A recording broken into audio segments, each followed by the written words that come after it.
এটি আমার ছেলে। আজকে 10টা নয় 5টা নয়, আমার একমাত্র ছেলে এই ছেঁদা। আবার লোকের সামনে বাবা তুমি আবার লোকের সাথে আবার ছেঁদা বললে? ভুল হয়ে গেছে বাবা, ভাইকে বলতে শ্রীরাম। আজকে চিদার শাশুড় বাবার নাম ঈশ্বর।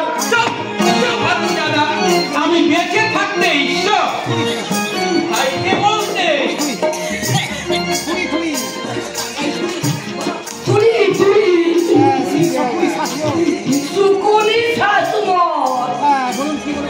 বলুন কি মনে করে? ভাইকে বলতে তোমাকে কন্যাদায় থেকে উদ্ধার করতে এসেছি মাস্টার। পাত্রটি কি তোমার ছেলে? না না না না না, এই ছেলেটা তো আমার এখন ছোট, ও তো নাবালক। লে বাবা ললিপপ খা। আমাকে পছন্দ হয় যদি